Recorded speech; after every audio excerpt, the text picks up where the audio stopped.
Hi everyone, this is a session that I'm doing as part of the .NET conference, but because the session is going to be in Hebrew, and I think this is a resource that's missing at the moment, then this is the English version of it. If you're going to attend the conference, then don't watch this video yet. You can recap after the session because it's going to be similar to what I'm going to do on Wednesday. If you're new to the channel, then welcome. My name is Amichai. I do have a quick disclaimer that even though I work at Microsoft, of course, I'm not talking on behalf of Microsoft. And also, if you're watching this and you're not subscribed yet, then pause the video, smash that subscribe button, and let's get started. This is going to be a dense session. We're going to cover a lot of commands.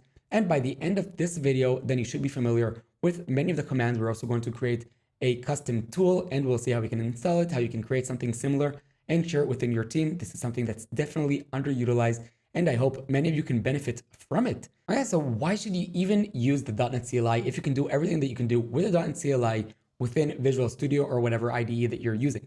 So the answer is, first of all, you can't do everything within Visual Studio. There are some stuff that are available only via the .NET CLI.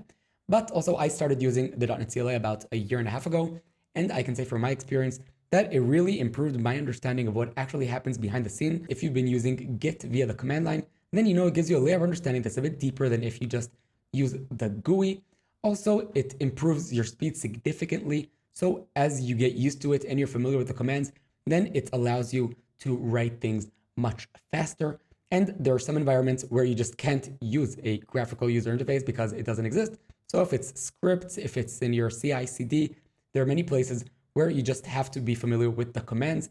So it's a great tool. I think it stepped up my game as a .NET developer, and I think it's really worth investing the time. This video, if you watch it until the end, then I think it's going to be a great start on your .NET CLI journey. So the winner here, if you're looking at the two, is by far the .NET CLI. In my opinion, I'm very objective, and that's what the talk is all about. So let's get started. If you're looking just at a command, then it looks something like this. In this command, we're building some project and we're using the release configuration. If we break it down, then .NET is the driver. The build is the command. So there's .NET build, .NET add, .NET pack, and so on. Each one of those is a command.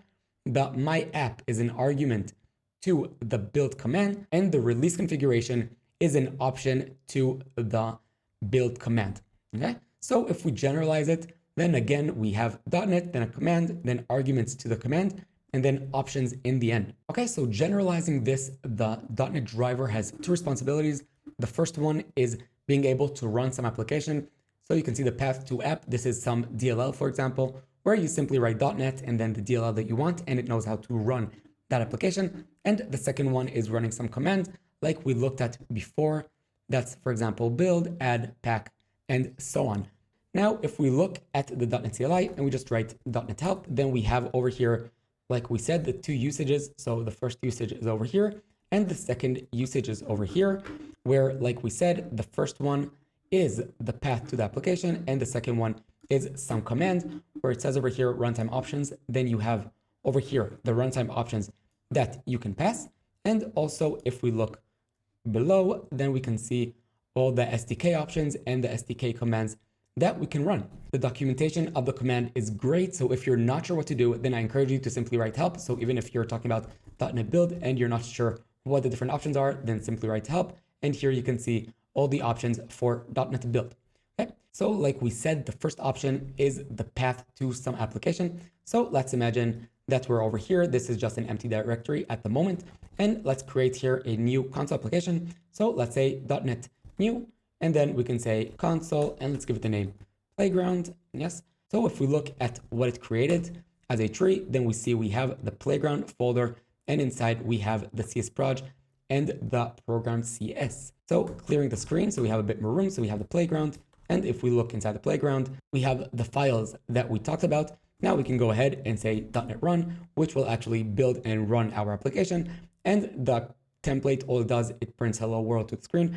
So that's what we expect to have on the screen. Now this is taking some time because I have a lot of stuff going on the computer, but also it's building and running the application.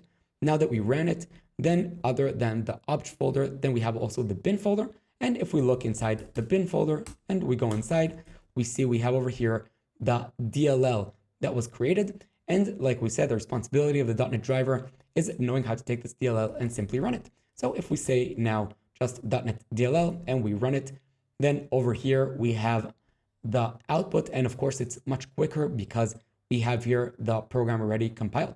Okay, now looking again over here, then we have the option to pass arguments. So if we would pass here any arguments, like the example over here, then this would pass to the actual program. Okay, now there's a lot more to talk about, especially around the runtime options, but we'll get to that in the end of this video. So continuing to the second responsibility of the .NET driver, and that is the command. So let's get started. We played with it a bit before. Let's talk about .NET New. Okay, so I'm back to the folder that we were at before. And of course, we can create many other things other than just a console application. So if we want to create, for example, a class library, then all we need to do is say .NET New. We could say class lib. And yes, as it's suggesting, let's say playground 2.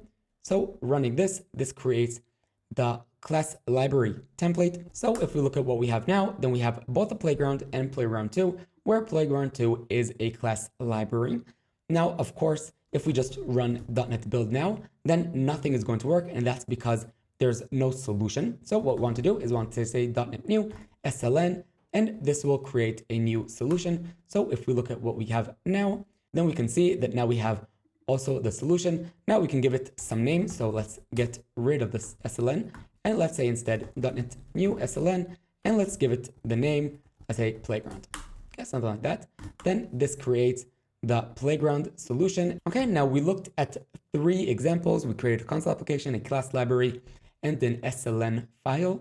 But if you want to see everything that's possible, then you want to say .NET new, and you can say list. This will list all the various templates that exist. The short name is what you're going to use to actually create the file. So what we did before is we used the console, the class lib, and the SLN. Now you can also search, so you can say .NET list and then, I don't know, class, and this will give you all the options that have the word class in it. Now, what's very useful and not many use is you can search different templates online. So let's say I want to create a clean architecture project. So I can simply say .NET new search and give it some names. So yeah, for example, clean architecture. And this will give me all the templates that exist that have this text somewhere in it. So running this, and you can see that there are many, many options, but I'm not sure which one I want to install. I see it's sorted by number of downloads. So maybe that's something that I can do. I can look at the number of options and use that. But I know that Artelis Steve Smith has an amazing template. So what I can do is I can say .NET new search, and I can say, yes, clean architecture as it's suggesting. And over here, I can say author is Artelis, right? Running this, then this will list only the templates that Artelis created. And that's because he is the author, as you can see, both over here and over here. Now, if we want to install it, then what we want to do is we want to take the package name and use it. So now what we can do is we can say .NET new install. Yes, this thing, let's paste it, and clicking enter, then this will install the template. So let's create here some throwaway directory. And inside here, let's say .NET new, and let's say clean arc. Yes. And running this creates the actual template, the project based on the template. So if we look at what we have over here, or better yet, let's say tree. So we can see everything that he created out of the box, and we have it over here. So that's simple. Also, another thing that you can do is you can say .NET new, yes, clean architecture, and you can say dry run. And what this will do is it'll let you know what would happen if you would use this template. So running this now, then you can see it gives you all the files. It gives you all the files that would have been created if you would run this. So if you're just installing some template and you're not sure what's going to happen, then you can use the dry run instead. So as you would expect, then we have both install, uninstall, update will update it, search we already looked at, and list we already looked at. And if you're curious what this create is over here, then all you need to do is go over here, say .NET new create, and give it the help option. And then looking at the documentation, then you can see it creates a template using the given short name after the create. You can see over here by the template of the command. And you can see that this is just an alias of just saying .NET new and then the template short name. So we're already familiar with this command, but I do encourage you when you're not sure to simply put the help option and see the output. It's really helpful. I use it all the time. Okay, .NET SLN. Then we created a new solution file. I'm reminding you again that if we run it, then we have over here the solution file, and here we have both of our projects. But if we say .NET build, then nothing happens, and that's because the solution file is empty. So how do we actually add projects to the solution file? Then we can say .NET SLN add, and yes, we can give it all the CS projects recursively in the inner folders.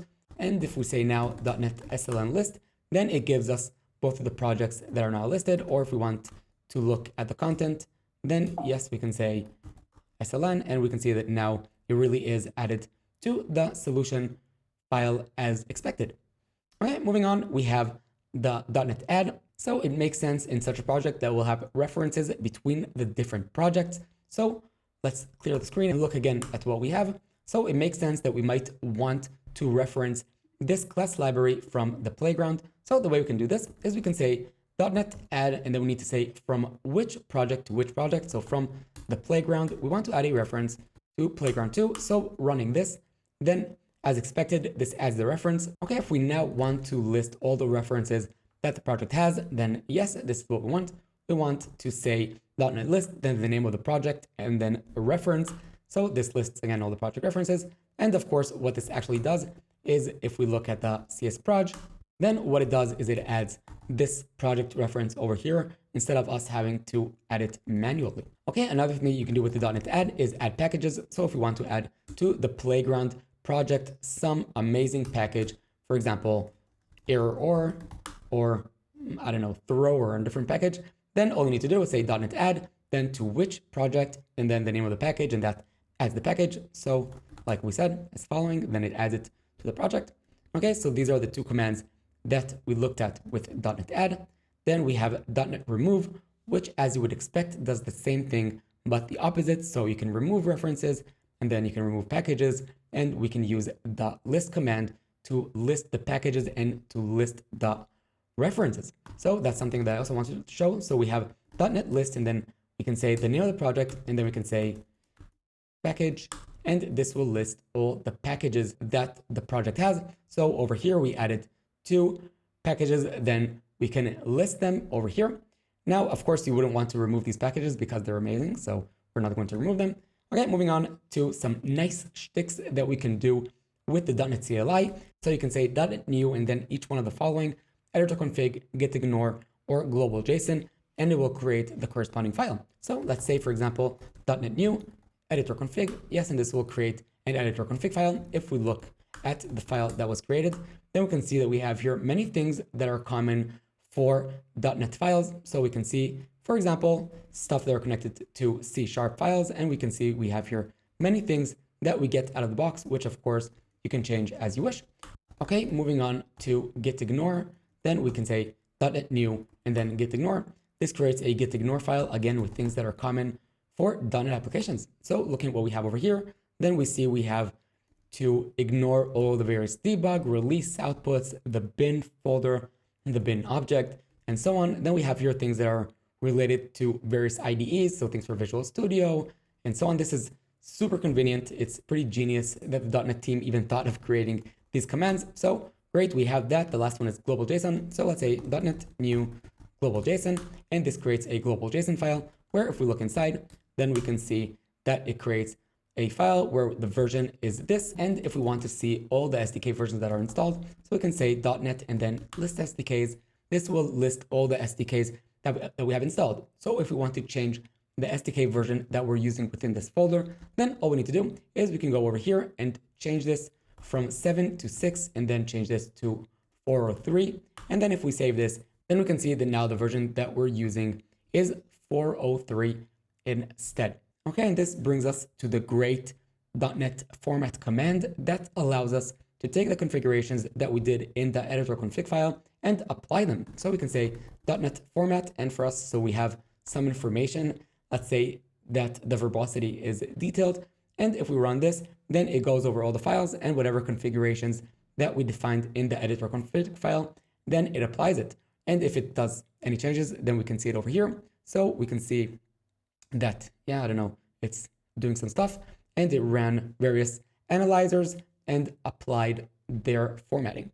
Okay, moving on. So we have many other commands that we're not going to cover today. So we looked a bit at some of them, but .NET clean, restore, build, run, pack, publish, test. There are a lot more. I really encourage you to simply look at the documentation of whatever command that might be relevant for you.